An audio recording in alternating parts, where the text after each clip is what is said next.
Alright, folks, welcome to my first official episode of 2025 Mentorship. I'm a smart money trader.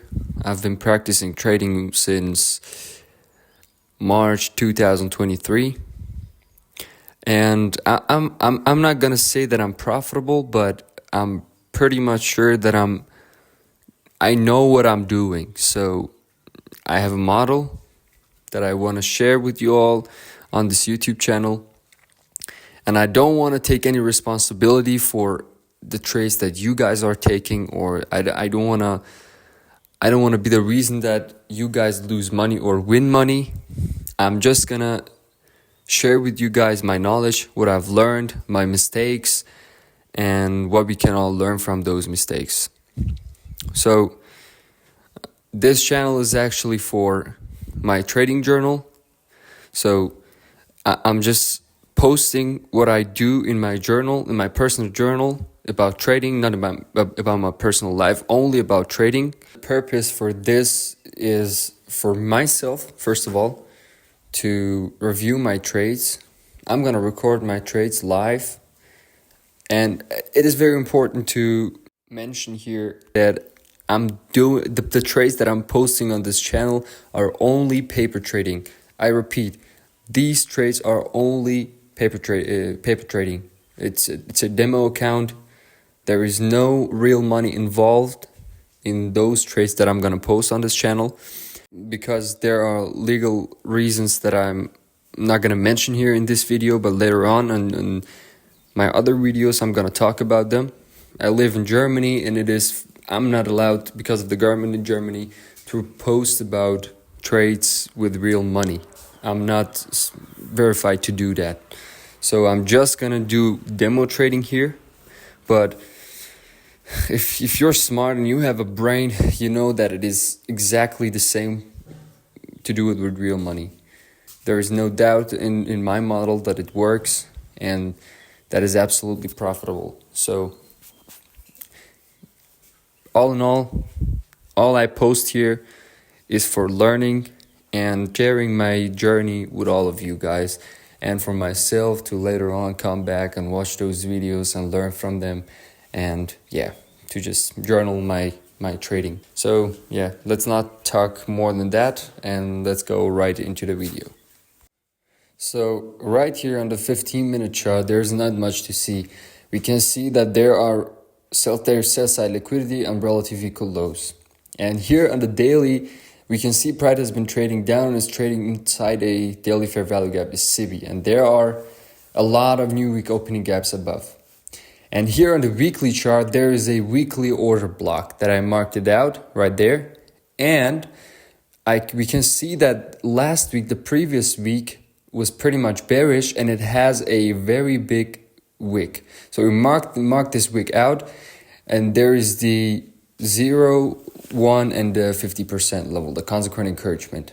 And here on the hourly chart, there is not actually much to see. Beside, we can see that price is above the midnight open, which is 12 a.m.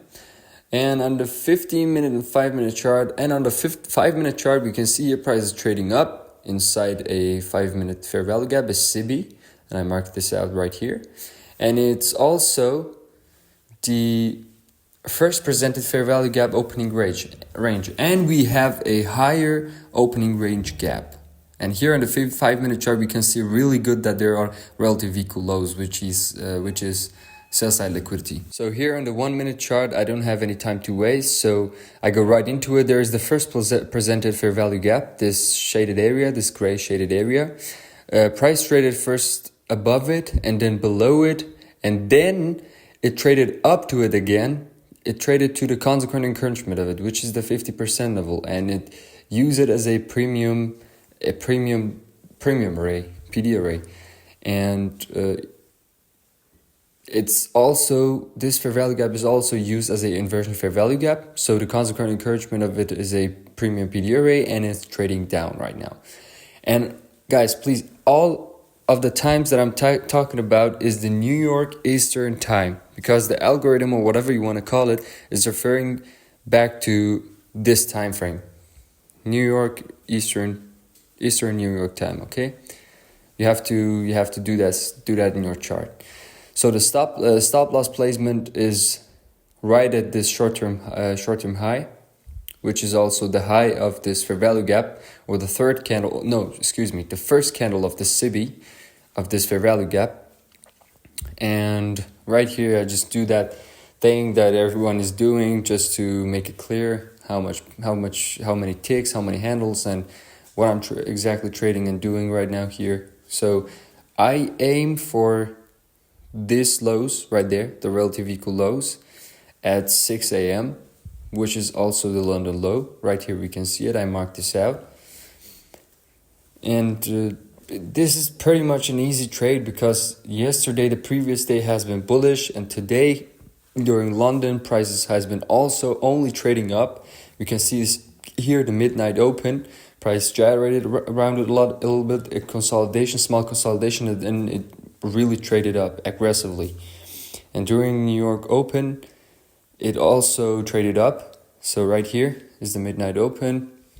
During London, price traded up right here. And there is also a stop hunt, a turtle soup from previous day's high. So you can see price has been trading up. It consolidated a little bit, and it's right now trading down. So this is the minor sell side liquidity, this one, and the thicker one is the London low. Okay, so we can see here we have a fake breaker, a bullish breaker, which is just a stop hunt. It's not a real breaker, it's just a trap for retail traders. And right here, this is the 5:15 to 11:10 macro. So price is trading up, which means for me personally, there's a lot of sell side liquidity. So the smart money, or whoever you want to call it, are gonna aim for those people who think that price is really bullish and it's gonna trade up. This trade was, I would say, it took a lot of time. This trade was about, I think, half an hour, 30 minutes, or a little bit less or more. No, it was a little bit less. It was, I think, 24 minutes, which is also, I think it's fine. It's not a lot of time. It's a good short scalp, so I think it was okay. So right here you can see we have a bearish breaker, a bigger one. So right now price is just gyrating and it's not really doing much. It's just playing around my entry. And right here you can see this BISI, a bullish fair value gap.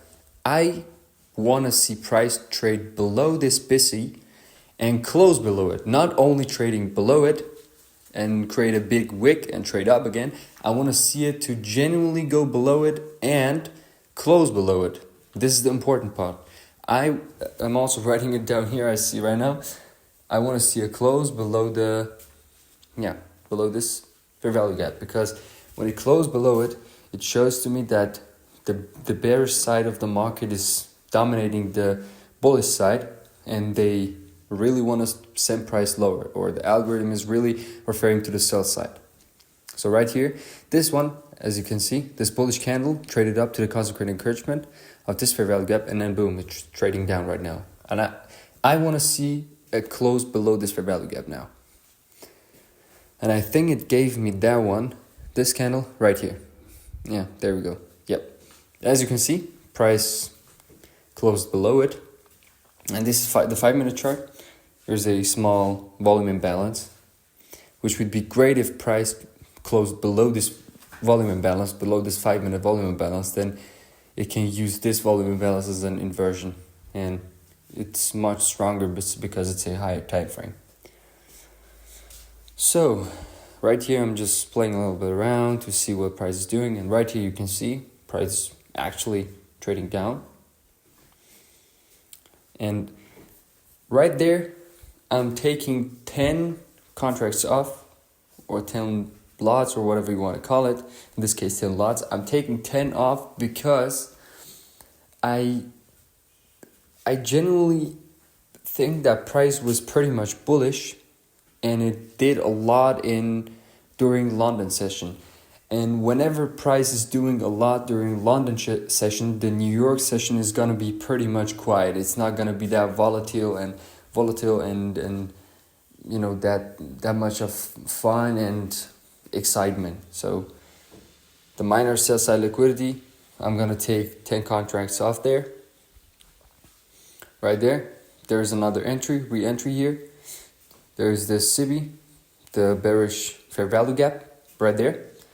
If price closes above this SIBI, this is not a good sign for me as a smart money trader, because I know that the bulls or the bullish side of the market is pretty strong. So you can see right now that price traded above it, but then right here it created a really big wick.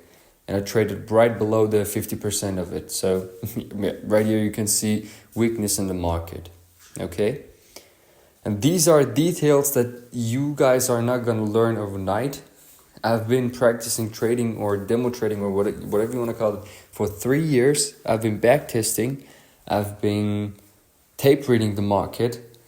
And it takes really a lot of time to learn those details and use them while the market is live, during live trading. So it's pretty much hard. It's not that easy, but it's possible. If you have discipline, if you really want to learn that and you have a goal and you journal, daily journal is very important. If you journal every day, you trust me, you're gonna come to that point where you're like, oh, am I allowed to know that? It's like, why am I allowed to know that? This is too much information. The FBI or whatever is gonna come to my door and fucking arrest me? Or why do I know that? This is too much. But yeah, whatever. Right here you can see that price traded this big bearish candle, this 1 minute big bearish candle right there. You can see it traded again to the consecrated encouragement of the SIBI, the bearish fair value gap, and it pretty strongly traded lower. And this is what I like to see. And it also traded below the wick to the left of it, which creates a bearish breaker. And price is right now trading a little bit up. It's fooling the retail traders. This one right there, this is bearish order block. This last bullish up close candle, this is a bearish order block. It's referring to it to go lower. To the left of it, you can see there is a bearish down close candle, which retail traders think that this is a bullish order block, but this is nothing. The smart money is not behind this move. It's just a trap for a retail trader. So right here, as I said, there is the bearish order block, and I'm gonna mark this out.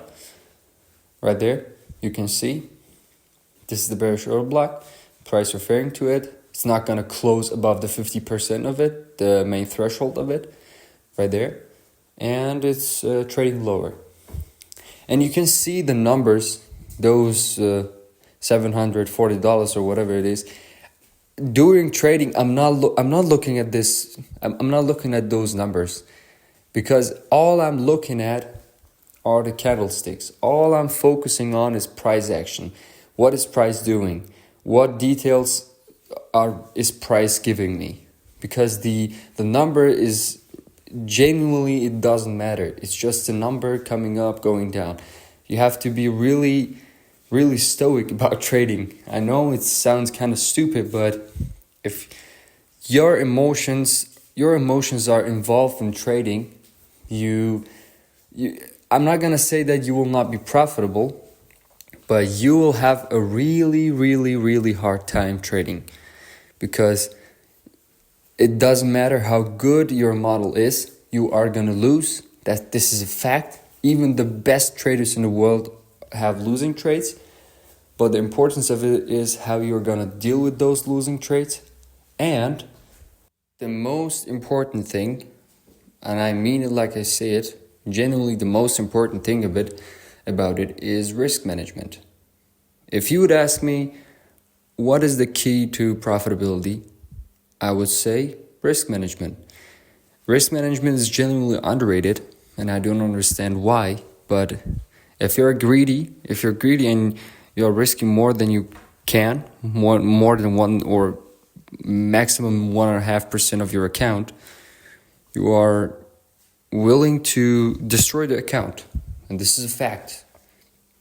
So learn how to do a proper risk management. And I'm also going to talk about risk management on this YouTube channel, but not in this lecture. So back to price action. At this point, we can see that price created another order block, a bearish order block, this big bullish up closed candle, which is a bullish order block, a bearish order block.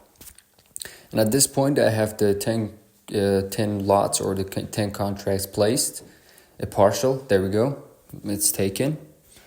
So at this point, I'm not pretty much sure if I have to move the stop loss, but I will talk about this just in 1 minute. So price is trading lower. At this point, I'm not emotional about price action.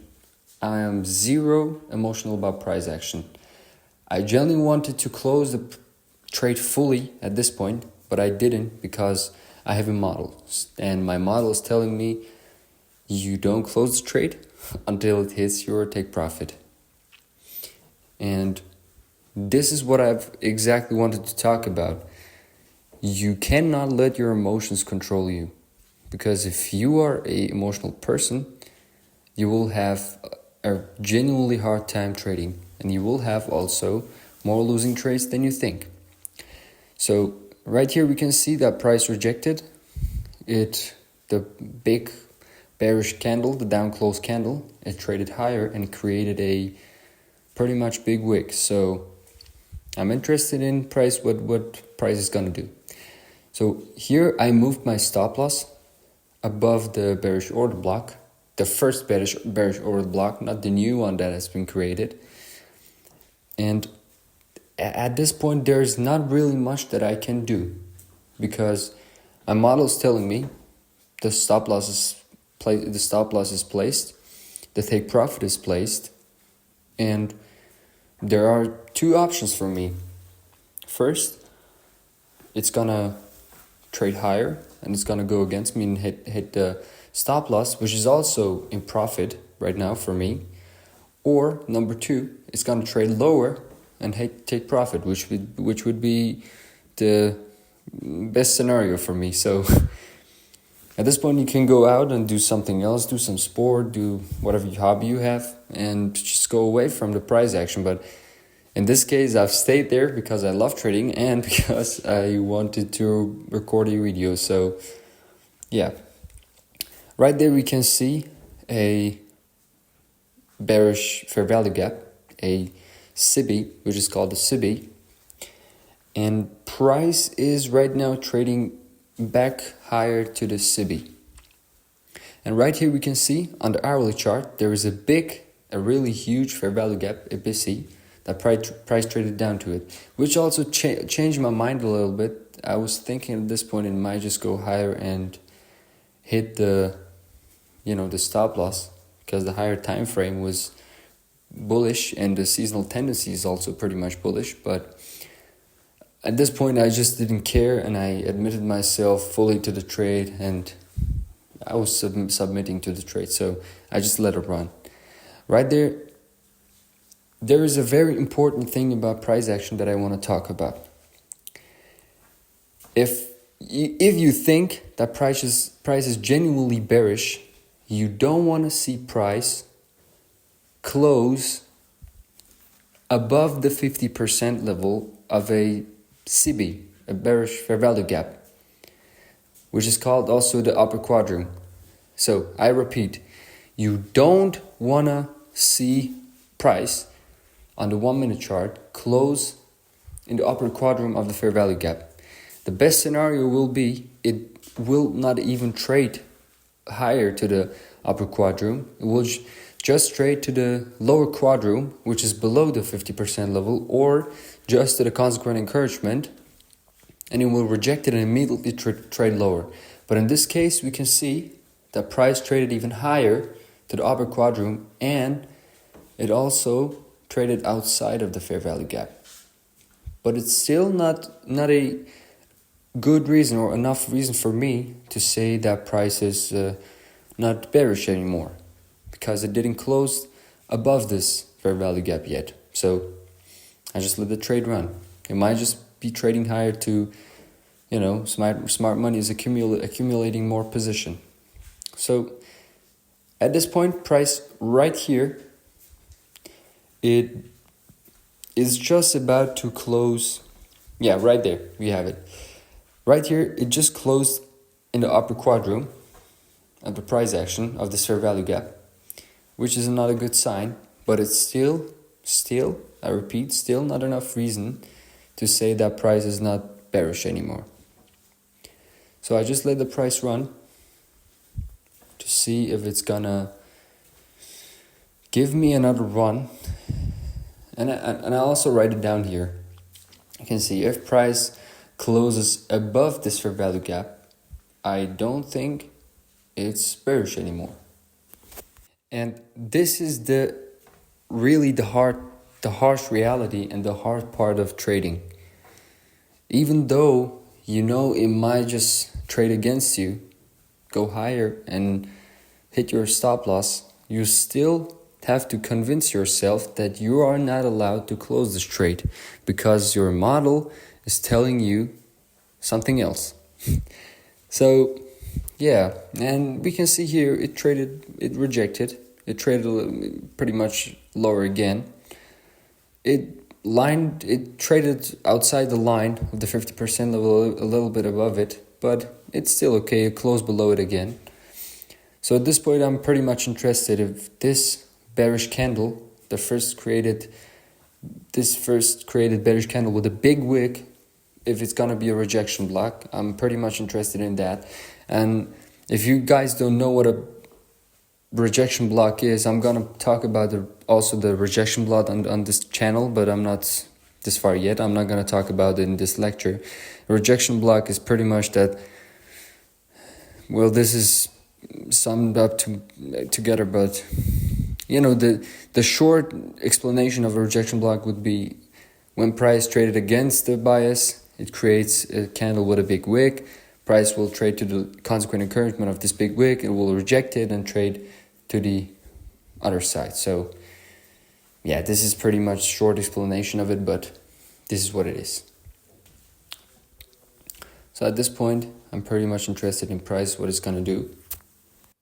So what I was thinking at this moment, I was thinking about price might create another order block, which we'll see just in a moment that it was not a case, unfortunately. But this was what I was genuinely thinking. And right here, it's trading up again. It's trading higher. It's consolidating around this fair value gap, which I genuinely don't like. Because as I said, if price is really bearish, it should just trade to the fair value gap, give you the entry or the re-entry, and start trading lower.